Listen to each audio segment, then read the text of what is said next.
Imagine having to take care of a girl who just traveled through time from 1200 years in the past and ended up before you in the 21st century. That's right.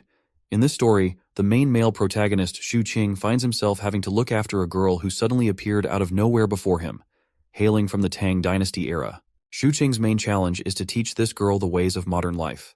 Of course, he'll have to explain to her why she shouldn't wander around at midnight like a ninja, or why she shouldn't draw her sword every time she feels like it. It will be quite the ride to see if our hero can transform this Tang Dynasty heroine into a 21st century woman. The story begins in a metropolitan area where heavy rain pours down on busy streets. Among the bustling crowd, our hero stands out as the only one without an umbrella. He starts running, seeking shelter in the dormitory building, and begins to ascend the stairs. While he's ascending to the top, Xu Qing starts to hear these weird voices. In the next moment, his eyes widen in shock as he sees a woman staring down into his soul through her intense gaze. Completely startled, he fumbles and drops his room key as he recoils. The woman also steps back to maintain a safe distance. Xu Qing dismisses her as just a cosplayer and begins his ascent once again.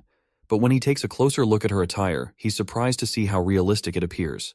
Despite this, he shakes off his thoughts and continues up the stairs, convinced she's just a dedicated cosplayer. Before he can step into his room, the woman calls out to him from behind, telling him to hold up. Xu Qing pauses, turns back, and casually mentions that this is where he lives. The girl looks a bit spooked and quickly steps back, keeping a cautious distance. Seeing her reaction, he starts feeling a tad embarrassed, wondering if he looks so rough that even a girl finds him a random street molester. Anyway, he heads into his room. He takes a quick peek outside before closing the door, only to find her still lingering outside. After shutting the door, he takes off his soaked slippers and shirt. And after taking a steamy bath, he grabs a can of cola and also picks up the bag of cat food, calling out to his kitty, Melon. Right on cue, the little furball shows up with a sparkle in her eyes and eagerly digs into her meal. Meanwhile, our hero starts chugging down that refreshing cola as well, relishing that fizzy madness with every gulp. He takes another glance outside and sees that the rain shows no signs of simmering down. After a moment, he decides to check through the peephole in his door. And surprisingly, the girl isn't there anymore. While opening the door cautiously, he wonders if she's left, but as soon as his gate is wide enough, she appears right before his doorsteps. Feeling a bit awkward, he offers her an umbrella or assistance getting home if it's not too far. However, the girl doesn't respond to either option and instead asks where they are. Xu Qing points out that they're in his neighborhood on Beiwang Road. The girl goes silent for a moment, unsure of what to expect. Then she asks who our hero might be. Well, that's another simple question our hero doesn't have a clue how to answer. So, with a bit of confusion, he lets her know that he's just some random guy. He then tries to offer her his umbrella, but she just stares at this ordinary umbrella like this is some alien thing. After a moment of silence, she introduces herself as part of the Yan clan and confesses she has no idea how she ended up here. Her admission leaves our hero scratching his head, wondering if she's just a girl caught up in some cosplay fantasy. He sighs out of exhaustion and motions for her to come inside while he tries to call for help. As he dials Guard Cho's number, the woman's eyes lock onto the TV. An ad starts playing, and without hesitation, she slices the TV with her blade. Her face goes white as if she's seen some kind of dark magic that needs immediate vanquishing. The boy stands there, stunned, while the guard asks about the weird noises in the background. The girl turns to him with her bloodshot eyes, giving him an intense glare. Once our clueless hero is not in the position to utter a single word, the guard abruptly hangs up, thinking maybe our hero is tied up with something urgent. Xu Qing scratches his head, looking puzzled, and asks her where she came from. Meanwhile, the lady wants to know if the people inside the weird glass thing are dead, and she's curious about the folks he was chatting with on his brick. Seeing her those straw sandals she is wearing, the boy wonders if this quirky lady could even afford to replace the fancy TV she just sliced. Finally, he raises his hand in a calming gesture, reassuring her that he's a decent guy, and suggests she puts her sword down. After she retrieves her sword from the TV, the boy asks her name and where she's from. She promptly replies her name is Jiang He, and she's a disciple of the Yan clan. He compliments her for coming up with such a cool name and jokes if her Yan clan is loaded enough with cash to compensate him for his broken TV. The lady gets confused and asks how he doesn't know someone as prestigious as the Gusu Yan clan. The boy simply shakes his head, admitting he's never heard of them. Her silence speaks volumes, as if she's offended by this guy who doesn't even recognize her clan. Seeing her tense expression, the boy reassures her again that he means well, and gives her the green light to ask any questions she wants. The lady timidly admits she just wants to find her way back to the Yan clan. Our hero, still clueless about where this Yan clan might be, reminds her that they're in the city of Jiangcheng and asks if she knows it. The woman stays silent, and now our clueless hero is starting to rub his head in frustration, because he really doesn't want to entertain the idea that she might actually be from ancient times. So he asks her who is her emperor, but the puzzled lady insists that her emperor is one everyone should know about, which leaves our hero scratching his head at her cryptic response. She stares at him in confusion, wondering why he doesn't know about the emperor. She then asks our hero if it's the 16th year of Kaiyuan. Her answer shocks him, prompting him to pause and immediately start scrolling through his phone for information. He's amazed to find out that in the 16th year of Kaiyuan, it was during the reign of the 7th emperor of the Tang dynasty, known for the longest reign in the dynasty's history. To confirm if she's truly from the past, he asks if she knows Li Longji and mentions other famous figures from that era. The lady lights up with joy to realize he knows these names and eagerly asks where she can find them. With an anxious smirk, Xu Qing jokingly tells her she might find them in a Chinese mobile game. Suddenly, a delivery man calls from the doorstep, and the lady instantly grabs her sword to confront the intruder. The boy rushes over, urging her to calm down because it's just someone delivering food, not a threat. Lady Zhang asks if the man is a servant, but our hero explains this man is just here with a food delivery. As he accepts the food, the lady watches in confusion and amazement at this whole process of this takeout. The boy then asks if she's hungry and wants to eat something, but the girl nervously declines. Standing by the door, she asks him why everyone she's seen here has short hair, wondering if they're all exiles. Our hero reassures her that's not the case, but then he starts losing his shit and fears she might have already slaughtered someone when she first arrived here and saw those people. She quickly assures him she was just hiding in the dark. After that reassurance, he gladly proceeds to take a bite of his burger. But then, the girl creeps over his face once again, asking about the short hair once more. With a mouthful, he explains it's just a local style, nothing special. Her eyes fixate on the juicy wrap, filled with meat and veggies. She can hardly resist the temptation, but she snaps herself out of it and declines eating again. He suggests she quench her thirst with the soda if she does not want to eat anything, telling her it's super sweet and probably unlike anything she's ever had before. Lady Zhang gets angry, feeling insulted by his comment, and accuses him of looking down on her. Our hero quickly clarifies that he was just trying to offer her something to eat. As their argument heats up, they start bickering like an old married couple. In the midst of their squabble, our hero accidentally knocks over his can of Coke, spilling it all over the place. The fizzy drink starts bubbling on the floor. Seeing the strange liquid spread, the girl stares at him in disbelief, thinking he was trying to force her to consume this weird, black, and disgusting substance. The poor guy sweats nervously, insisting that it's not poisonous and attempting to explain the concept of a carbonated drink. But these modern concepts make no sense to the girl from ancient times. In a fit of rage, she pins our hero down and glares at him with fiery eyes before she can slice his head off. Shortly after, she calms down a bit when he proves the drink isn't poison by chugging it himself. The girl finally gets it, and our hero tells her to stop drawing her sword every time, mentioning how she freaked out his cat, Melon. He then looks at her and realizes there are only 3 options to get rid of her. Option 1, trick her into going outside and let her freeze or starve, but he knows she'd end up on the news. Option 2, call the cops, but she might go berserk and make a mess for him by killing those officers, and just thinking about it gives him the creeps.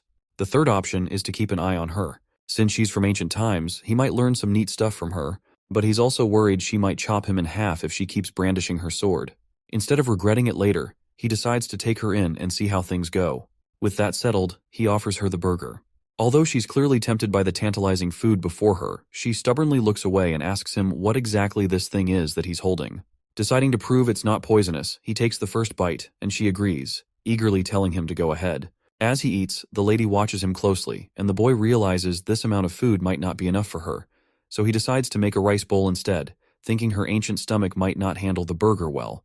It seems he was just making excuses to eat the burger himself. Seeing him finish it off completely annoys the lady to no end. He gestures for her to sit down, but she cautiously checks the seat by pressing her hand against it before sitting down cautiously. Let's face it, she can't trust this strange guy completely, even though he did offer her his umbrella. His room is filled with oddities, and he eats weird stuff too, so she decides to remain vigilant and careful. She asks about this place again, and our hero reminds her it's Zhangcheng City. The lady then asks if he knows how she can return home. This time, our hero panics when he sees her reaching for her sword again and insists she puts it down before he answers. Once the sword is out of sight, he somberly reveals to her that she might not be able to return because they are really far from her home. The girl perks up at this and immediately asks how far away they are. Our hero reluctantly tells her it's almost 1,200 years away. The girl asks what he means by 1,200 years, so he explains that it's been that long since she came from her time.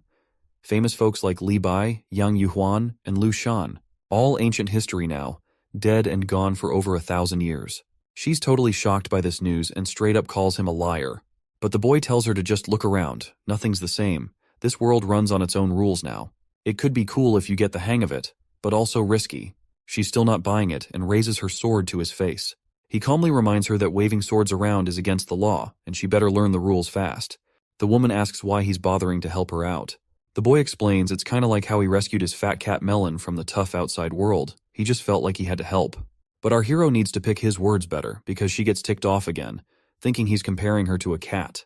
After a bit of thinking, she figures he's not such a bad guy since he let her in and offered food. So, she asks him again why he bothered helping her. Our hero says meeting a quirky ancient girl like her isn't something he encounters every day, and he's genuinely curious about her. He adds that she'd probably be curious too if their roles were reversed. The lady quickly shuts that down, saying if someone as weird as our hero showed up in her era, the chief would have chopped him down right away. The guy reminds her that this era is all about peace and love. He tells her that as long as she's living here, she better learn to follow the law, never hurt people, and not destroy anyone's belongings.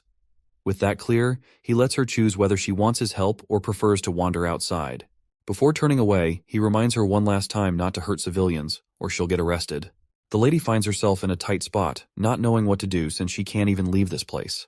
The boy then says if she wants to stay, he can order her some food, but she has to give up her sword because he doesn't want to get arrested either. With no other options, she reluctantly throws her sword down. With that settled, he starts brainstorming what to order for her that won't be too foreign for her. He briefly considers ordering some mooncakes, but then decides to get her some rice and buns instead. He tells her to take a shower while they wait for her food to arrive. The woman, clueless, asks where she's supposed to bathe. Our hero leads her into the bathroom, which leaves her amazed at the sight. He tells her not to be too surprised because there are many more surprises to come, and reassures her not to be afraid as everything here is harmless. For instance, he shows her the shower, and she looks at it curiously like a puppy. She tries it out herself, and our hero can't resist capturing her curiosity on his phone. He then introduces her to bath shampoo and the concept of toilet. Afterwards, he waits outside while she showers. He rummages through his stuff, trying to find something suitable for her to wear. Inadvertently, he opens the bath door while attempting to knock, realizing she doesn't even know how to lock it. Nevertheless, he informs her he doesn't have any women's clothes, so she'll have to wait for proper clothing. He decides to teach her how to lock the door in the meantime. Shortly after, he is kicked outside, but the lady is now enjoying her first shower in this new world.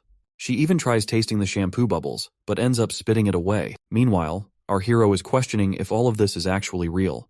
He picks up her sword and closely examines the gleaming blade, deciding to have an expert check if it's authentic or not. The girl emerges from her bath in her new outfit, and while our hero is busy with something else, she asks what he's writing. He doesn't respond immediately, but eventually hands her the paper. It lists out current issues that need addressing, and she starts staring at it intently. There are everyday products written down which she is supposed to utilize in her daily life. She then complains about her current clothes, to which the boy says she looks pretty and clarifies that he's not hitting on her, he's just giving a compliment, like people usually do when someone looks good. But still, she sternly tells him to lay off any flirtatious remarks. Suddenly, he notices her straw slippers and tells her to put them away, promising to get her new ones tomorrow. While he's admiring her cuteness, a sudden knock on the door scares the lady, but Shuqing reassures her it's just a delivery boy with food. Reflecting on it, he can't help but compare her to a wild cat, always attentive and ready to attack. After taking the food out of the plastic bag, he hands it to her. That is when Lady Jiang remembers something her vice captain used to say, that if someone is helping you for free, they must have ulterior motives. Hearing this, Shuqing starts crying, but then she smiles and tells him that she believes he's actually a good person.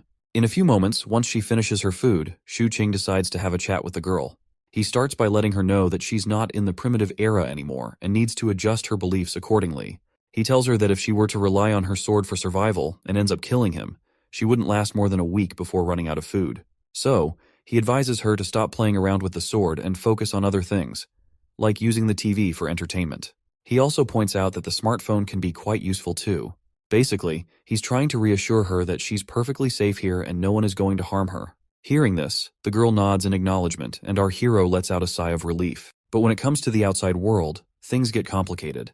He explains that while this is a peaceful world, it could be dangerous for her. Curious, Lady Jiang asks why that is, and our hero explains that she might end up accidentally hurting someone. For instance, if she strolled into a royal castle with her sword drawn, they'd likely throw her in jail. It's the same deal out there in this world as well. Not only that, he also explains the concept of an identity card to her, warning that she needs to watch out for cops who might ask to see it. So, the first thing Shuqing wants to do is make her an ID card. Otherwise, she's going to stick out like a sore thumb wherever she goes because she doesn't belong here. After hearing about the ID card, the lady asks if she's like some kind of refugee here. Shuqing tells her it's actually worse because the consequences are pretty serious if she gets caught. The lady gets freaked out, but Shuqing tries to calm her down, promising to help her out, because meeting someone from 1200 years ago isn't exactly an everyday thing. Still, the lady remains hesitant, not sure if she can trust him and just wanting to go back home. To which the boy points out that it won't be easy for him to help her in her current situation, and their best shot is for her to cooperate as much as possible. After a while, the lady reluctantly agrees to cooperate and asks what she should do first. Shuqing wastes no time and tells her straight up, first off, never pull out that sword again. As they settle into a moment of quiet, the girl suddenly looks around and asks Shuqing where his wife is because she wants someone to gossip with. But the poor guy, as much as he hates to admit it, says, I'm actually unmarried. It's quite a surprise for the lady, and a sudden silence fills the room. Shuqing quickly reassures her that it's normal not to be married at his age and tells her to make herself comfortable in the spare room he has for her. She nods quietly and follows him as he shows her the new room she'll be staying in. Inside the room, there's a lot of stuff, but Shuqing quickly tidies everything up, making enough space for one person snugly. It's clear the lady isn't exactly thrilled about staying in this place, especially with a weirdo like him. However, Shuqing grabs some spare blankets and neatly arranges them on her new bed, urging her to rest. He understands she must be feeling confused, and he hopes that when they wake up tomorrow, it'll all feel like they were in a dream.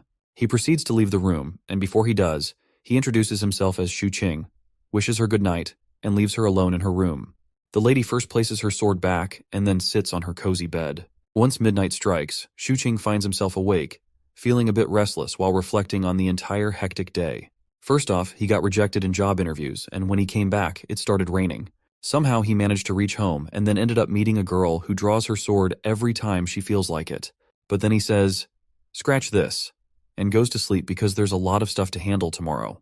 When the next day rolls around, he opens his eyes and picks up his phone to find that it's already 10 o'clock. He jolts awake in his bed, remembering the nut job lady. He immediately starts looking around, and when he sees her sitting there, he finally realizes that he wasn't dreaming after all. He gathers himself and wishes her a good morning, asking why she woke up so early, only for her to remind him it's almost noon. He then asks if she's hungry, to which she responds affirmatively, albeit a little. She starts looking for something in her chest and hurriedly goes back to her room, returning with 2 silver pieces, telling him he can buy food with them. Shuqing is amazed to see the silver in his hands, though he knows silver doesn't fetch much. However, he thinks if she has any gold, he could use that to get cash and possibly help her obtain an ID card. The girl shows another piece of stone, but Shuqing quickly tells her to keep it because she can't go outside yet. He looks at her closely, estimating her height and width, and promises to buy her some clothes later, along with bringing back some food. Afterwards, he heads to the bathroom, brushes his teeth, and freshens up. Then, he heads to the shopping center to pick out some suitable clothes for her. After looking at several options, his eyes settle on a particular dress, and tells the attendant that he'll take that one as well. It seems like he spotted some bras in the distance, but couldn't bring himself to enter that section alone. After an hour of shopping, he finally finishes and looks at the stuff he bought, feeling embarrassed about holding women's cosmetics. He then heads to the bookstore, grabs some books, and makes his way back to his apartment through the bustling city. Upon reaching the building entrance, the guard asks him about his shopping trip, and our guy tries to hide all the feminine stuff he's carrying. The guard also asks about the phone call from yesterday, and he makes up an excuse, saying he dialed the wrong number accidentally. Before he heads off, the guard warns him to be cautious due to recent thefts in the area. He nods and assures the guard he'll remember. Once he's back in his apartment, he finds the lady standing there with her sword almost drawn, ready to chop off any intruders. The boy assures her she's safe and hands over the food box, mentioning he's also brought some essentials. Suddenly, something clicks in his mind. He looks at her with curiosity, and she asks what's on his mind. He awkwardly wonders aloud if she should be thanking him and seeing him as some kind of young hero or a decent guy, or something like that. The lady, not quite getting where he's coming from, thanks him anyway. It seems like it might take a while for her to figure out what this weirdo is always thinking. They dig into the food, and the lady devours her meal like a wild animal, which surprises our hero given the elegant image he had of women from her era. Nonetheless, he's pleased to see her enjoying herself. After they finish eating, he lays out the clothes he bought, showing her the new dresses and shoes. He keeps digging around for more stuff, and meanwhile, the girl spots the bra he got for her. The guy freaks out, like his soul might jump out of his virgin body, and quickly tells her to keep that thing down and promises to send her a video on how to use the bra to cover up her headlights. Feeling embarrassed, he dumps all the stuff he bought and tells her to figure it out herself. Seems like he's picked up quite a few interesting items though. Along with that, he's brought some books to help her understand this world and its culture better. He's even planning to teach her how to use a computer so she can learn on her own. Seeing her looking tired and restless, he suggests she get plenty of sleep before they can figure out their next move. But then she asks about his status in this world. Hearing this, he rethinks things and admits he's a graduate student still on the job hunt. It's funny how despite being unemployed, he still manages to splash out on fancy clothes and cosmetics. So, even the lady starts to think he's some rich kid, but our hero quickly shuts that down, saying he's from a poor background. Then she starts wondering if he might be a landlord or something. Nonetheless, she dives into her books. But when she sees those old pictures from her era, tears well up in her eyes as she thinks about how she can get back home. The boy reminds her he has no clue how to get her there, but asks her how she ended up here.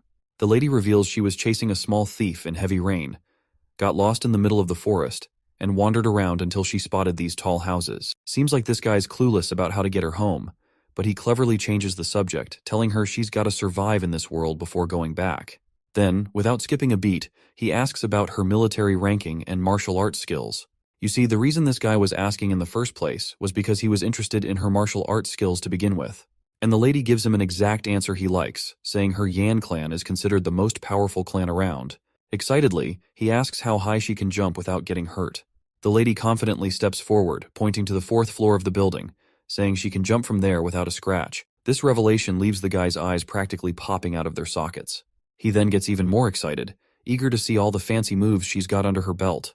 He starts spouting off a bunch of martial arts skill names he's probably picked up from video games, but it's all gibberish to her. He even asks if she knows Kung Fu and offers to learn from her eagerly.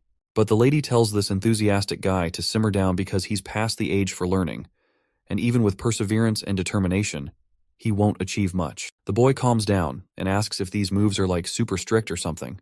Lady Zhang shakes her head, saying it's not about being a master, just a few basic moves without all the strict rules. She then gets into position and shows him the first simple martial arts move, focusing on the waist and how to ground yourself. She explains that martial arts training takes time, building up bit by bit, day by day. He then asks if he can practice stakes and literally begs for it. She reminds him that it will take 3 years for him to learn stakes. The guy thinks that in that amount of time, he could become a full-fledged army soldier. So he gives up on martial arts and asks her to teach him sword techniques instead. The lady brings him back to reality once again, saying he's also past the time to perfect his reflexes because his eyes can't keep up with his hands right now. Finally, he throws his idea of becoming a warrior into the dustbin and simply tells her to try on the clothes. Once she's in the bathroom, he wastes no time taking advantage of the moment. He grabs her sword and starts swinging it like he's the second coming of the ninja itself. But this loser can't keep up because the sword is way too heavy for his puny muscles. The lady finally comes out of the bathroom, and when the idiot looks at her, she's looking smoking hot in her new getup. Her clothes fit like they were made for her, and she even walks around to check if they're tight anywhere. That's when Mr. Forgetful perks up, noticing her hair is all over the place and realizing he forgot to buy her a hairband. He tells her to tie her hair back with a band, and once she does, bam! She looks even hotter, a perfect wife material. Overcome with emotion, he starts crying, feeling bad for underestimating her intelligence just because she's from ancient times. He decides to take her for a walk tonight and promises to buy her a proper hair tie while back at home. As dusk arrives, the girl takes a peek outside her room and sees the boy sitting at the desk. She comes out and asks what he's doing. He tries to explain computers to her, like how you can trash talk everyone in the crazy lobbies of Call of Duty, and warns her to steer clear of 4chan if she wants to keep her sanity intact. The boy then asks if she's having fun reading books. She admits that most things are flying right over her head, but she's slowly learning. The dude tells her to take it easy, reassuring her there's no rush, and reminds her she's already brave and smart. He jokes that if he were in her shoes, he'd probably be a lost cause. Lady Zhang looks at our hero warmly, cheeks turning tomato red. While he's chilling at his desk, the lady sneaks up behind him again and asks if he doesn't have to work. He shrugs, saying he's already hustling to make money in this world. But when she imagines someone making money, she doesn't picture a schlub staring at a giant screen. Our hero explains he's trying to make some quick cash online. Since she wouldn't get all the tech stuff, he suggests she start with the basics. His mind is struck with a bright idea as to how to make her familiar with some basic stuff. He asks her how strong her chief's martial arts skills are, and she replies, "Pretty darn strong." So, the dude plays a video on his computer and asks if these guys on screen are powerful enough. The lady's eyes light up as she watches the intense fight scenes on his screen. He looks at her with the same enthusiasm and asks for her thoughts. With a timid voice, she admits these moves are something she has not seen in her life before, and just imagining fighting these characters makes her nervous enough to pray. He then pulls up another ridiculous video where a guy smashes through an entire wall with just the palm of his hand. When she sees this, she's absolutely terrified out of her mind, trembling as our idiotic hero eagerly asks what she thinks of the video. With a pale face and a voice tinged with fear, she asks if everyone here possesses that kind of magnificent power. Quick to correct her, he reassures her it's all fictional and none of it is real. This just makes the lady angrier, demanding to know if he's telling the truth. The dude confirms, saying once again that the kung fu she just saw was all bullcrap. He then explains to her that in this world, people create things based on their imaginations. For example, the martial arts he showed her is what people here believe it to be, even though everything is blown out of proportion. Looks like Lady Jiang is starting to grasp all these concepts. He reassures her that with time, she'll totally understand about arts and movies. Xu Qing then finally asks his original question if her chief's kung fu is better than what she has seen so far. Well, she reluctantly admits it's not. He then asks about flying techniques. She confirms they exist, but most folks specialize in just one. She points out how unrealistic those movie stunts are because physical strength only goes so far. The boy thinks for a moment, pulls up another video, and asks if she can do that move. She mulls it over for a moment, stands up from her seat, and starts swinging her hands super fast, moving like a blur. Xu Qing is totally thrilled to see her nail the technique and excitedly tells her she's got it. She tells him to hit her up anytime he wants to learn it, promising to teach him. With those words, she heads out, leaving my guy doing a little happy dance, probably dreaming of becoming a warrior someday. As she walks to her room, she notices a fat cat in her way, but she ignores the little furball and simply shuts the door in the poor cat's face. Once inside her room, she lets out a sigh in fear, realizing there's actually no one in this world without ulterior motives after all, and the reason our hero is helping her is to learn some martial arts. This new world is really scaring her. All these weird things do not make any sense. But then, she glances up at the wide ceiling, grabs her sword, and starts practicing. The noise from her room makes our hero curious if she's not going to take a nap. Feeling tired, he also drops down on his bed, finding it unbelievable that there's a woman right next to his room. The thought makes him really happy though, and he falls asleep with those sweet thoughts lingering in his mind. Suddenly, he is jolted awake by heavy voices. He looks outside to see dusk arriving, checks his phone, and realizes he spent the entire day sleeping. He immediately gets up and decides to take Lady Jiang with him to show her the real world outside. As she puts on her shoes, he advises her on the do's and don'ts in public areas, insisting she not do anything without his permission.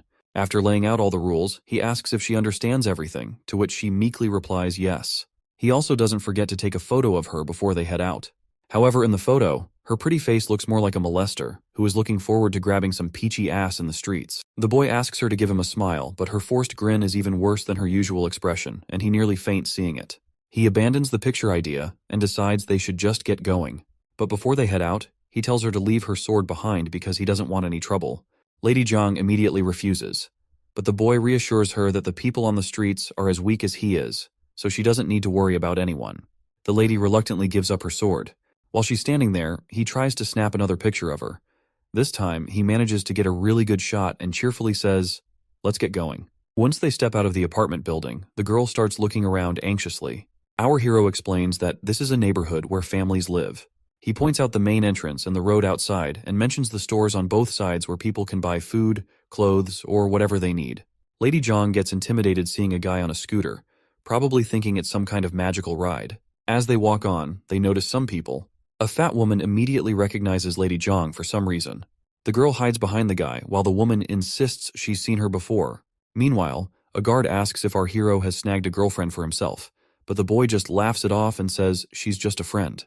But it seems this fat lady isn't letting up. She immediately recognizes Lady Jiang as the sword-wielding woman from yesterday. The guard and the woman start discussing the sword she had, and the fat lady explains everything in detail. Our hero quickly jumps in, yelling that it was just cosplay, where people pretend to be fictional or historical characters. Luckily, the fat lady buys the cosplay story, and our hero seizes the chance, grabbing Jiang's hand and walking away swiftly. Seeing them walking side by side reminds the old man of his own past. Once they're out of sight, Lady Jiang pulls her hand away and starts feeling grumpy. He asks if that woman saw her yesterday. The girl remains silent to this query, and the boy is now sure Jiang must have met that woman on the stairs. Nevertheless, they continue their journey together. The lady is quite shocked to see cars moving so fast. The boy then gives a brief description of cars and how they evolved from horse carriages to these robust, speedy machines. Since she can't understand how these things work, she assumes there must be a horse stuck inside providing the much-needed horsepower to run the car. The boy then introduces her to the concept of cameras and explains how the movies they watched were filmed with these devices. He points out that if he were to misbehave with her here, people from far away would still be watching from that CCTV and could get them arrested. So he reassures her that as long as she behaves herself, she isn't their target. Lady Zhang picks up a few pebbles from the ground, and our hero quickly tells her not to even think about knocking out any cameras. She stops immediately, and he tells her to just put the stones away. He then explains traffic lights and how they work, pointing out that red means stop and green means you can cross the road. I'm narrating this because I want my friends and fellow viewers to learn too. Once they cross the road, Zhang's attention is caught by the bright streetlights and the grocery stores. The high-speed cars are fascinating to her as well. As they walk, the boy picks out a hair ribbon for the lady. But when he imagines her with those cute fur balls on her head, he realizes it might not be suitable for her after all. He starts thinking while looking at all the cute, sparkly things laid out before them. Lady Zhang perks up at the sight, and when our hero asks if she likes a particular ribbon, she immediately says yes. Once she has the ribbon in her hands, she starts stretching it vigorously, but then she uses it correctly and puts it on her head, looking all cute and beautiful once again. Even our hero can't help but admire her beauty. As the sun sets and the city lights up, our duo heads into a restaurant. Our hero orders 2 fried rice cakes with extra spices and a plate of sliced cucumber as a side dish. As they look for a place to sit, the boy reveals to Jiang that this is the same place where all their food comes from. He relies on this restaurant because they serve the best food, and he's been enjoying it since he was a kid. Suddenly, Jiang's mind is totally captivated by the vibrant lights dancing before her eyes. She's so lost in the moment that she finds herself startled when the waiter arrives with their food. The boy decides to start eating and offers her a pair of chopsticks. She looks really nervous. And while he chugs down his lemon juice, he realizes he probably made the right choice by not letting her wander off by herself. She clearly needs more guidance than he thought, but he's confident he can teach her everything step by step. After they finish eating and pay the bill, they leave the restaurant feeling satisfied, especially our hero. They head back home, and once they're there, he asks if she's starting to feel more comfortable. She doesn't respond and just sits quietly on the couch. He tries to reassure her, saying that living in this world isn't so bad, especially with all the delicious food and junk food to munch on. He tells her that once she has her own ID card, she'll be able to enjoy it even more. Despite his reassurances, she still doesn't seem too thrilled about staying and quietly says she wants to go home. But then again, he reminds her that she can't go back home since it's already been 1,200 years. It looks like she has to accept reality. She asks how they're going to solve the identity problem. The dude explains he's no government guy to handle this stuff. But there's always a way, and reassure her that he'll help her. The girl gets flustered and feels grateful for his kind gesture. This time she thanks him properly by calling him a young warrior. The boy responds with the same brotherly energy, emphasizing that identity is crucial in this world, and without it, it's difficult to navigate. He then asks her where the list he gave her yesterday is. The girl points to the dustbin. The boy is disappointed by her action and tells her to retrieve it right away. Once she gets the paper out of the bin, the lady asks what they'll do if the ID card issue isn't resolved. Our hero points out that she'll be a criminal and there's nothing he can do. Without an ID, she can't get a job, buy property, or even use public transport, and emphasizes that an ID card is the holy grail in this world. The lady gets a bright idea and asks if, by making money and finding a place to live, the ID would become less important. The boy explains there are still many things she can't do without an ID, like having a bank account, a phone, online accounts, online shopping. The list goes on. He then opens his laptop, searches for unregistered resident certificate, while also telling the lady to approach the authorities directly for help with her ID card. He reassures her that the worst-case scenario is they might confiscate her, but he's sure they'll treat her nicely. Lady Zhang immediately reaches for her sword, asking if he's thinking about turning her into the authorities. The boy tells her to forget it and just focus on studying first. He suggests she look at history or something, and once she has a basic knowledge of modern society, she can decide for herself. The woman gets silent and seems visibly anxious and sad. She asks if it's a problem for him if she stays here. Our hero reassures her that she can crash here as long as she wants, but insists she shouldn't fight or kill with her sword. He promises everything will be fine. Just then, the cat comes over, and the boy realizes he nearly forgot to feed this furball in all the madness. He plays around a bit with the cat and tells Lady Jiang that if she has nothing else to do, she can do some studying. The girl bows her head and decides to do just that. Looks like the dude found nothing worthwhile on the internet, so he checks his phone and decides to call someone he knows. He's about to call his best friend Qin Hao, who is now a good police officer, though he's not sure if his internship period has passed, and Qin Hao is now a full-blown officer. While texting Chin Hao, he wonders if he should mention that he's met a girl from 1200 years ago. But he decides against it and sets up a meeting with his friend without revealing anything about their meeting. Feeling happy, the boy decides to take a shower to freshen up. After the steamy bath, he feels really satisfied. It then occurs to him that the girl hasn't showered yet, but he decides not to dwell on it. Suddenly, he remembers he's sharing space with someone of the opposite gender, and he knows he'd be in hot water if she caught him wandering around naked. Thankfully, no one sees him, and he hurries into his room. A while later, Lady Jiang cautiously emerges from her room, darts to the bathroom with clothes in hand, and immediately shuts the door for a much-needed bath, just like she used to do in ancient times regularly. Since it's the weekend, the boy grabs a digital writing pad and starts teaching her how to write. She's already good at reading traditional Chinese characters and nailing their pronunciation, so now she tries her hand at writing a few words. Suddenly, Melon pops up, grabbing both their attention. The cat looks hungry, so the boy decides to feed her while Lady Jiang keeps practicing her writing. Watching him dish out cat food, Lady Jiang gets curious and asks what it actually is, to which Xu Qing explains it's food made just for cats to eat. Lady Jiang quickly imagines how they might produce such cat food, picturing pouches hanging from tall trees in her mind. Suddenly, there's a knock on the door, and the boy rushes to receive the food delivery. He hands it to the lady, telling her it's her dinner for tonight, as he's going to meet his friend later to ask about her identity card. The girl immediately starts digging into the food, and our hero assures her he'll teach her how to use a phone and computer so they can stay in touch. While she eats, Little Melon chimes in asking for some food, but the dude scoops up his cat and reminds her to stick to her own cat food. Curious, the lady meekly asks if she can't give this cat some of her food, to which the boy nods and explains that this kind of food isn't healthy for cats. The lady is shocked to hear this, and her mind stops for a moment. If this food isn't healthy for an animal, how can it be good for humans? She even starts feeling like her burger doesn't smell good anymore. Shortly after, he shows Lady Jiang how to use Discord to message him on his phone, making it clear that it will not be him hiding inside the computer, but rather it will be the transmission waves who will carry his voice to her. Leaving his dormitory, he scratches his head, wondering if this is all okay. Eventually, he reaches his destination after a bus ride. Stepping off, he looks around and spots his friend sitting in the distance, waving at him. When they finally meet face to face, they exchange greetings. Officer Chin then pours a cold beer for our hero, mentioning it's the first time he's serving him a cup of beer. They both sit down, and our hero asks his friend how he can drink as a police officer. Chin Hao explains that he's off duty and dressed casually, just here as an ordinary person. The boy then places his order, carefully noting all the delicious items he's about to enjoy. They clink glasses and toast each other. Xu Qing asks his friend how his job is going and what it's like being an outstanding officer. Chin Hao bluntly describes it as terrible, and all the talk about heroes saving the day is nonsense. He shares how he's often pulled into trivial disputes between couples and ends up resolving conflicts with old ladies in the neighborhood. He hardly ever encounters thieves. Instead, he deals with daily disputes and nonsense. But our hero Xu Qing points out the brighter side, mentioning how people are generally living and working happily, which is a good thing. As much as Chin Hao hates his job now, he always dreamed of becoming a police officer when he was a kid. However, he stopped growing after hitting 1.6 meters, knowing that the minimum height requirement was 1.7 meters.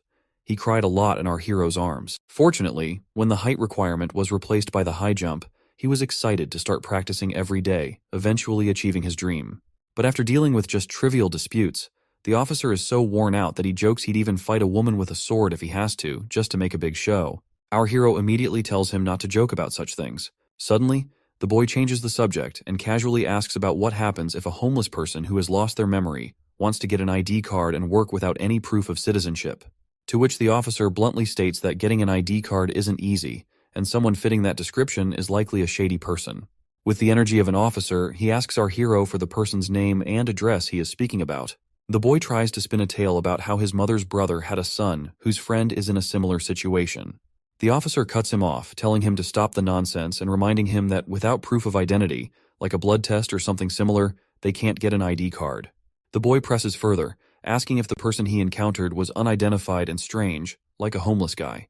The officer points out that if their behavior is suspicious, they must be investigated. Seeing his friend's suspicious gaze, the boy quickly tells him to stop looking at him as if he's harboring a fugitive. He insists he's not here to discuss how to cover up anyone's identity. His friend agrees, reassuring him that he trusts him. He suggests asking for basic information from the stranger. They could also use a person's directory or DNA information to verify details. His friend suddenly grows irritated, telling our hero to drop the conversation and starts downing his beer. The boy jokes that he only came here because he needed something to talk about, otherwise they would not have met. Then, he playfully tells his friend to forget everything and jokingly extends his hands, telling him to handcuff himself because he wants to experience what it's like to be interrogated and cuffed. After their banter, our hero brings up the ID card subject again, but the officer's answer remains the same. He gives an example that if it were so easy to get a new ID, criminals would be stabbing people daily and running off with new identities to start fresh. They continue their back and forth, and after drinking a lot of beer, the officer finds himself knocked out cold. Our hero tries to wake him up, reminding him of his duty to resolve disputes between old ladies. But the officer just wants more beer, so our hero tells the waiter not to bring any more. The boy pays the bill while his friend still wants more booze. Our hero then learns there's a 50% discount if you spend 100 yuan, so he decides to get a lot of fish for Lady Zhang. After saying goodbye to his hiccuping friend, he grabs his takeout and heads back home. Though he is a bit let down that he got no lead, but he is not sweating it. Once he's back home, he finds the girl fast asleep, and he can't help but admire her beauty. His heart and brain seem to short-circuit as he gazes at her, unsure of the feelings stirring inside him. The girl wakes up abruptly, feeling a bit startled to see him back. He shows her the food he brought, and she quietly says thanks. Not satisfied with just a simple thank you, the boy playfully insists she say it loud and clear. Blushing, the girl says, "Thank you, young warrior," which prompts an exaggerated reaction from the boy, claiming it was an easy task and a small contribution. As he unpacks the food, the girl asks if he drank a lot. He says no and shows her a yogurt pack, telling her to lick it before drinking. He starts rubbing his tongue against the sweet and sour yogurt, and she follows suit, surprisingly enjoying it and diving right in. The boy tells her to eat up and not let the food get cold. As he heads into the bathroom to take a bath, he can't help but smile, feeling the warmth of coming back home and seeing someone waiting for him. After his bath, when he's back outside, the girl immediately notices him. He asks if she checked her clothes, which confuses her at first. Then she remembers the bra he brought for her and feels super embarrassed just thinking about it. Apparently, trying to figure it out with YouTube tutorials didn't go so well. Later, she heads to the bathroom to change. She's nervous about trying on the fancy dress, since she's used to plain outfits that match her mood. She wonders what kind of prickly princess she'll look like in this new dress. She lays out the bra and dress on the bed, takes a bath, and dries her hair with a blow-dryer. She's really grateful for the kind young man helping her adjust to everything. But she knows relying on him isn't a long-term solution, and she can only get so far with her limited knowledge. The sunshine of the next day leaks through the window, and the girl comes out of her room while rubbing her tired, sleep-deprived eyes. It looks like our hero woke up early this time. Lady Zhang asks him if he's working early in the morning, to which he replies that he's just watching some news. The girl immediately exudes a gloomy aura, asking if he is a government official. The boy reassures her that he's not, reminding her that if he were, she would already have her much-desired ID card. He then asks if she's hungry and offers to buy breakfast, asking if she'd like to come along. The girl declines and heads to the bathroom, so the boy decides to go by himself, telling her she can Netflix and chill in the meantime. Humming a tune, the boy strolls outside. The old guard calls him over, and the boy reluctantly approaches, noticing two more people present. One of the ladies asks if he's heard any creepy, weird noises lately, and the way she is looking at our hero, it's clear she suspects him of being the source of these sounds. It seems like the boy is completely clueless about what the lady is talking about, and he tells them that he didn't hear anything, and slept soundly last night. He wonders if there was a theft, but the old man suggests that they might be haunted because his dog was terrified by something the other night, so much so that it didn't even bark.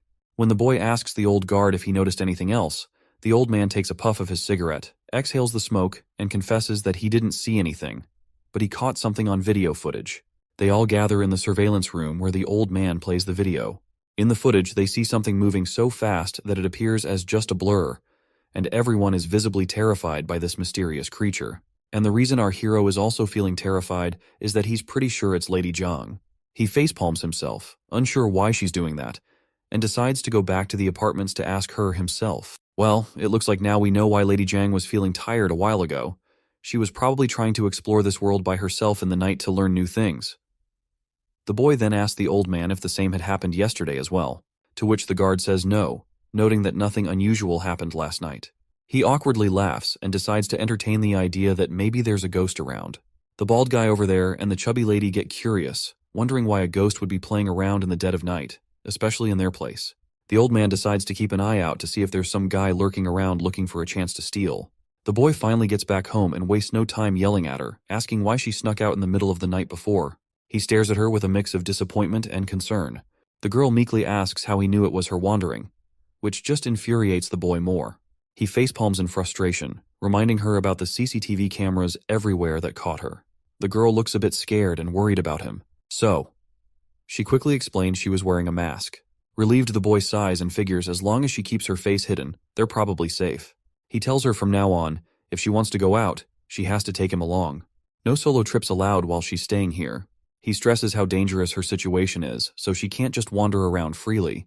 The lady timidly asks if she caused trouble for him, and he reassures her that luckily, no one recognized her, because everyone thought there was just a ghost haunting the place. Looks like the lady had no clue what haunting meant.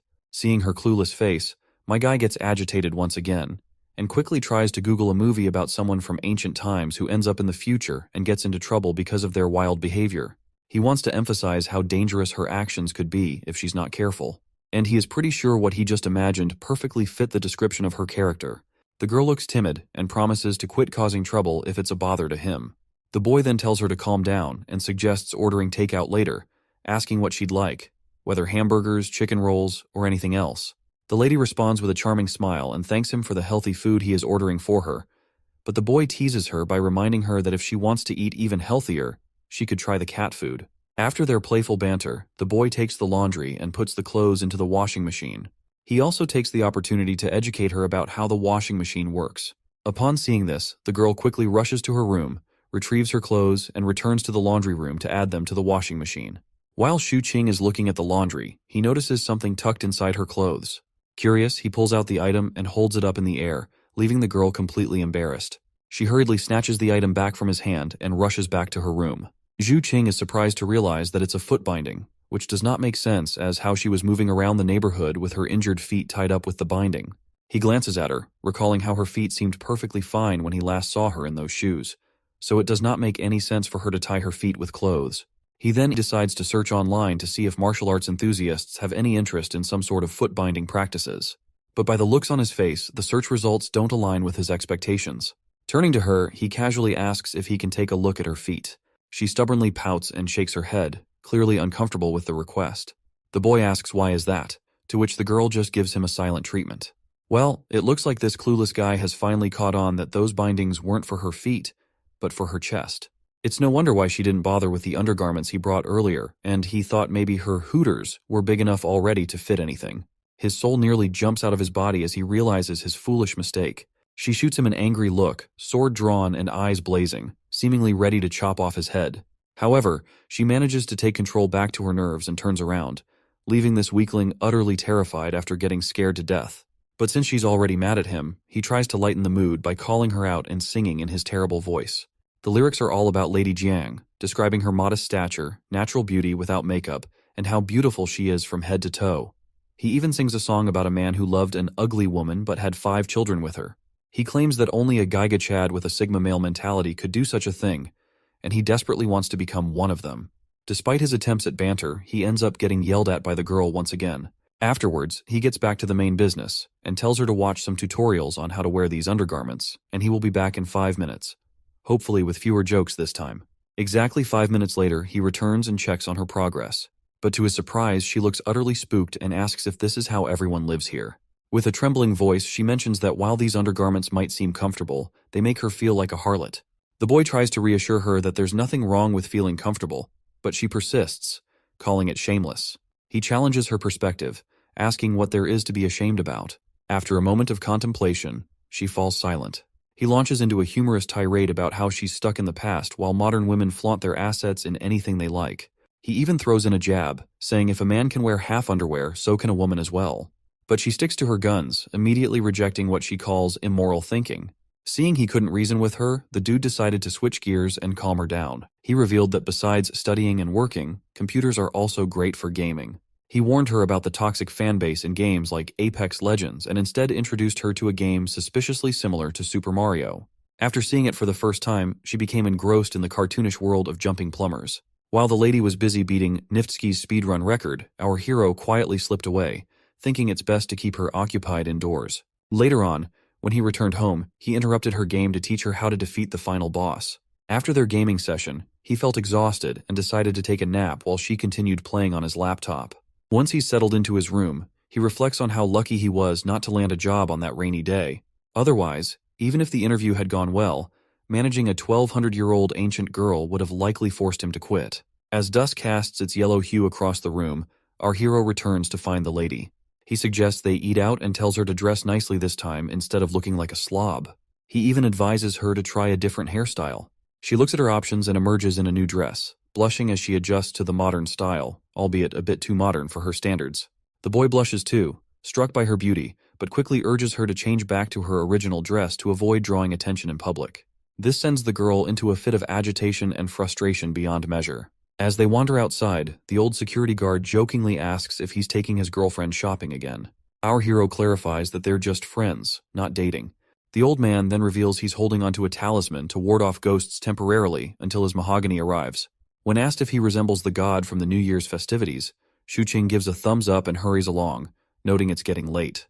Meanwhile, Lady Jiang is already occupied with her own thoughts about something. Once they're alone, she can't contain her curiosity any longer and asks Shuqing what girlfriend means. He explains it's just a female friend. Perplexed, she wonders why he denied she was his girlfriend earlier. He tells her to be patient and promises he'll explain later. Shuqing is pretty sure that if Lady Jiang figures out the true meaning of girlfriend, she might just pack her bag and bolt away from his place. As they start walking once again, the boy suggests she watch videos about her kingdom's history, but she expresses reluctance, noting that revisiting her past is painful. As they walk, Lady Jiang notices the absence of curfews, street vendors, and muddy potholes in this peaceful environment. Everything feels surreal and dreamlike to her in this prosperous world. Their stroll halts at a tea stall where Shuqing orders bubble milk tea and other treats and urges her to try it. She observes curiously, but hesitates to drink.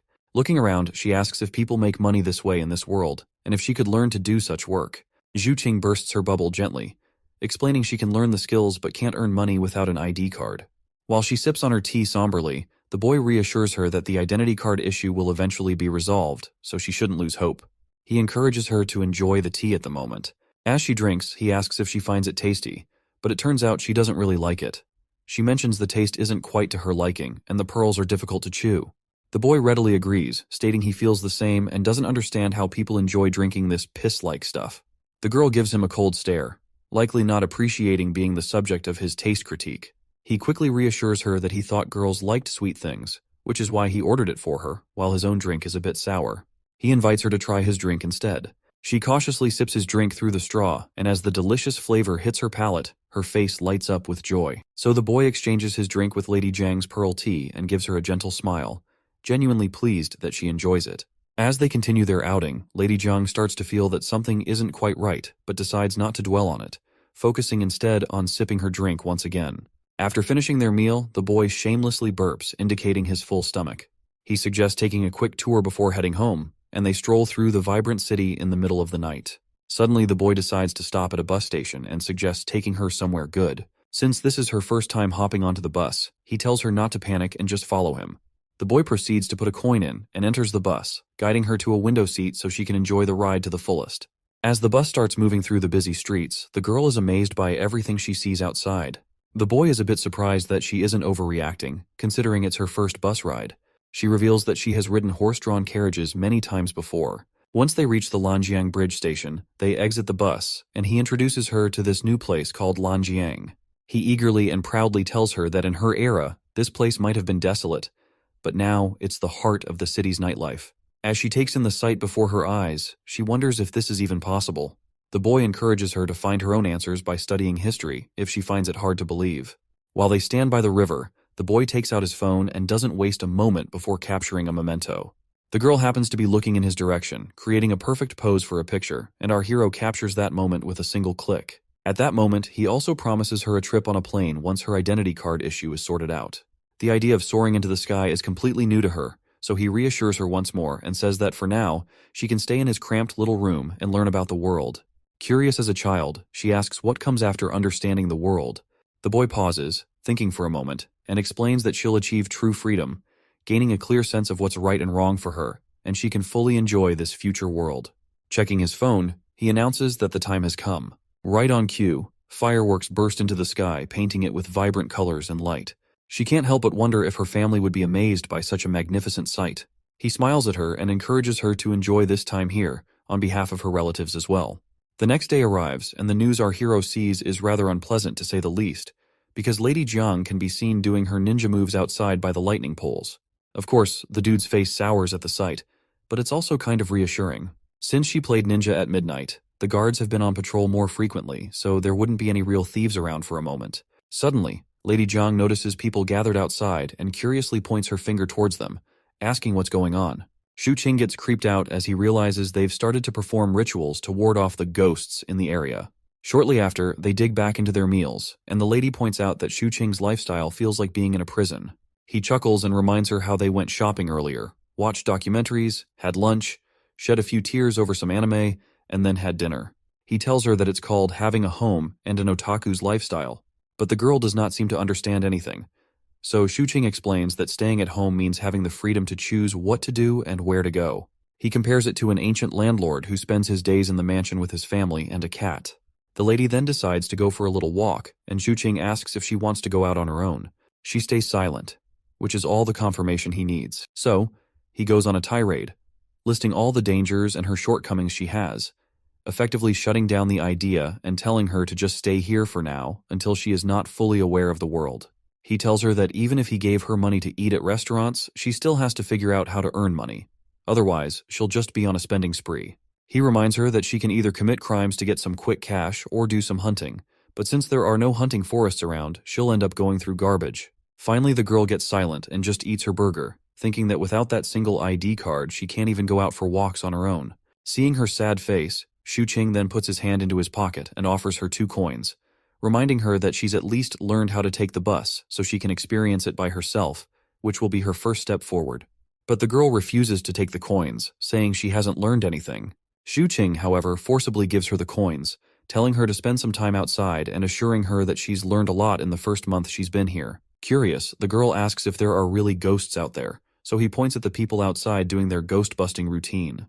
He assures her that once she starts making money, she can pay him back. When she wonders aloud what happens if she doesn't earn anything, he assures her they'll figure it out.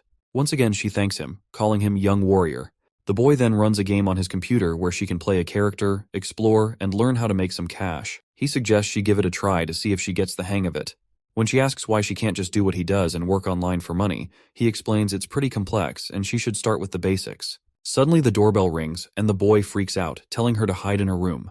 But the person at the gate gets all antsy and yells at the boy to open up.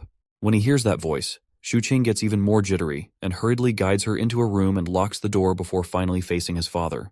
There's this grumpy old man staring him down. The boy nervously says hi, but the old man adjusts his glasses and insists the boy call him landlord for now. The old man then looks around, demanding to know if his son has found a job yet. The boy, addressing his father as landlord, assures him that he will pay the rent on time and defends himself, stating that since he can afford the rent and his current lifestyle, he does not feel the need to have a job. The old man gets all agitated to hear this, and just like a typical father, he starts berating his son for how big of a failure he is. But the son tries to cut him off by saying since his father is here for the rent, he'll gladly pay up. When the old man spots some RPG game running on the computer, he gets even more annoyed and makes it clear that if his son doesn't find a job by next month, he's hiking up the rent, no questions asked.